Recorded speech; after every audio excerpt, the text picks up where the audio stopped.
అందమైన చర్మ సౌందర్యం మీ సొంతం. Second aqua radiance deep cleansing gel.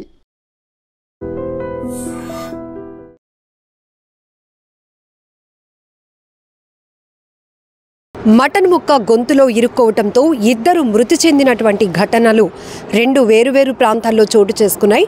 ఒకటి నిజామాబాద్ జిల్లా కోటగిరి మండలంలో రుత్వాన్ తారాసింగ్ అనే వ్యక్తి తన భార్యతో కలిసి బంధువుల శుభకార్యానికి వెళ్ళి అక్కడ భోజనం చేస్తూ ఉండగా ఆయన మటన్ తింటున్నప్పుడు ఆ మటన్ యొక్క దుమ్ము గొంతులో అడ్డుగా ఇరుక్కోవడంతో విపరీతమైనటువంటి వాంతులు జరిగాయి. ఆ తర్వాత అతని హాస్పిటల్కు తరలించినాక ఇక ఊపిరాడక ఆయన ప్రాణాలు విడిచాడు. ఈ ఘటన మరొక ముందే ఈరోజు మహబూబాబాద్ జిల్లా కొత్త తండాలో అయితే లక్ష్మణ్ అనే మరొక వ్యక్తి కూడా సేమ్ ఆ ఊరి తండాకు చెందినటువంటి అమ్మవారి పండుగలో అంటే వాళ్ళ భార్యతో కలిసి లక్ష్మణ్ వాళ్ళ అత్తవారింటికి వెళ్ళారు. అక్కడ జరుగుతున్నటువంటి పండుగలో అందరితో కలిసి ఆహారం తీసుకుంటూ ఉండగా భోజనం చేస్తూ ఉండగా ఒక్కసారిగా మటన్ ముక్క గొంతులో ఇరుక్కుపోయింది. ఊపిరాడక ఆయన కూడా ప్రాణాలు విడిచిన ఘటన. ఈ రెండు కూడా వేరువేరు ప్రాంతాల్లో, ఒకటి నిజామాబాద్లో, ఇంకొకటి మహబూబాబాద్లో జరిగినప్పటికీ కూడా ఇలాంటి చోట్ల కూడా మనం ఇంత జాగ్రత్తగా ఉండాలా అనేది ఒక అలర్ట్ అనేది ఇక్కడ మనం గమనించవచ్చు. జనరల్గా డాక్టర్స్ చెప్తూనే ఉంటారు, మనం చేసే ప్రతి పనిలో కూడా ఎక్కడ నెగ్లిజెన్సీ ఉన్నా ఒక్కొక్కసారి అది మన ప్రాణాలకి ముప్పు అని. అప్పుడు మనం వినటానికి చాలా సింపుల్గా ఉంటుందని ఈజీగా తీసి కొట్టిపడేస్తూ ఉంటాం. కానీ ఇక్కడ చాలా సందర్భాల్లో మనం చూసాం, గుడ్డు తింటూ గొంతులో ఇరుక్కోవటంతో పిల్లాడు ప్రాణం పోయిందనో, లేకపోతే చాక్లెట్ తిని ప్రాణం పోయిందనో, అవన్నీ రెగ్యులర్గా మనం తినేవే. కానీ ఎందుకు ఒక్కసారిగా అవి ప్రాణాలు తీసే వస్తువులుగా మారుతున్నాయి అంటే అక్కడ ఒక నిర్లక్ష్యం కూడా మనం చూడొచ్చు. తినేటప్పుడు మాత్రం ఖచ్చితంగా ఎవరితో మాట్లాడొద్దు అని డాక్టర్స్ చెప్తూ ఉంటారు. ఎందుకంటే మనం ఆ సమయంలో ఏదైనా గుట్కా వేయాలి అన్నప్పుడు కూడా ఒక్కసారిగా మనం తీసుకున్న ఫుడ్ అనేది గొంతులో ఇరుక్కుపోయే ప్రమాదం కూడా ఉంది. ఎందుకంటే మనం నోరు ఓపెన్ చేసి తిన్నప్పుడు ఎంతైతే స్పేస్ ఉంటుందో, కానీ ఇక్కడ మనం మింగుతున్న ప్లేస్లో మాత్రం ఆ స్పేస్ ఉండదు. కాబట్టి చాలా జాగ్రత్తగా, ముఖ్యంగా పిల్లల విషయంలో డాక్టర్స్ చాలా కేర్ చెప్తూ ఉంటారు.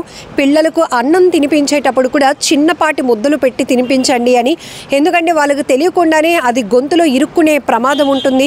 ఒక్కొక్కసారి గోధుమ పిండి అలాంటి ఆహార పదార్థాలు తిన్నప్పుడు కూడా, మైదా పిండి వస్తువులతో చేసిన ఆహార పదార్థాలు తిన్నప్పుడు కూడా చాలా జాగ్రత్తగా ఉండాలని చెప్తూ ఉంటారు. ఎందుకంటే అవి లోపలికి అంత బేగా ఈజీగా వెళ్ళవు. కాబట్టి ఒక్కొక్కసారి మనం మాట్లాడుతూనో, నెగ్లిజెన్సీగానో, లేకపోతే తింటూ ఏదో ఆలోచనలో ఉన్నప్పుడు, పరాగ్గా ఉన్నప్పుడు ఇలాంటివి మన ప్రాణాలు తీస్తాయి. ఇక్కడ వినటానికి కాస్త వింతగానే ఉన్నా కూడా ఈ రెండు చోట్ల కూడా ఇద్దరు కుటుంబ పెద్దల్ని కోల్పోవడంతో ఆ కుటుంబ సభ్యులు రోధిస్తున్న తీరు రెండు కూడా శుభ సందర్భాలే. ఎందుకంటే ఒకటి నిజామాబాద్ జిల్లాకు సంబంధించింది అయితే, ఒక శుభకార్యానికి భార్యతో పాటు వెళ్ళినటువంటి వ్యక్తి చనిపోవడం వల్ల ఆయనకి ఇద్దరు భార్యలు, రుత్వాన్ తారాసింగ్కి ఇద్దరు కూతుర్లు, ఒక కొడుకు కూడా ఉన్నారు.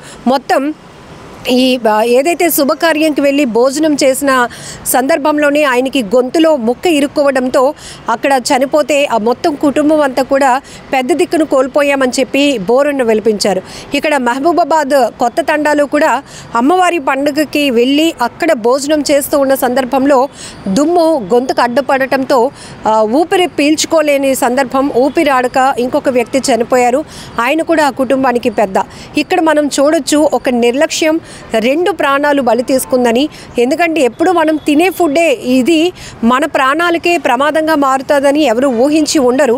అప్పుడప్పుడు సోషల్ మీడియాలో ఇలాంటి వార్తలు వచ్చినప్పుడు కూడా ఏదో లైట్గా ఈజీగా కొట్టి పారేయకుండా ఇంత ఇష్యూ ఎందుకు జరిగింది అనే దానిపైన కూడా కాస్త ఆలోచన పెడితే ఇంకొకసారి ఇలాంటివి రిపీట్ అవ్వకుండా కూడా ఖచ్చితంగా ఉంటాయి.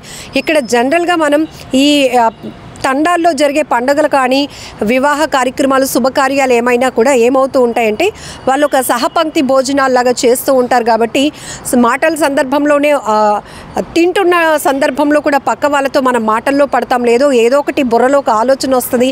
ఆ సమయంలో వాళ్ళు దాని నుంచి తప్పించుకోవాలన్నా కూడా అవ్వని పరిస్థితి. ఎందుకంటే బోన్ ఎంత స్ట్రాంగ్గా ఉంటుందో తెలుసు. అది గొంతుకి ఒక్కసారిగా అడ్డం పడినప్పుడు వాళ్ళు ఊపిరి కూడా పీల్చుకోలేనటువంటి పరిస్థితి అయిపోతూ ఉంటుంది. విపరీతమైన వాంతులు వచ్చిన తర్వాత హాస్పిటల్కి తరలించిన వైద్యుల చేతులు కూడా ఏమీ ఉండదు.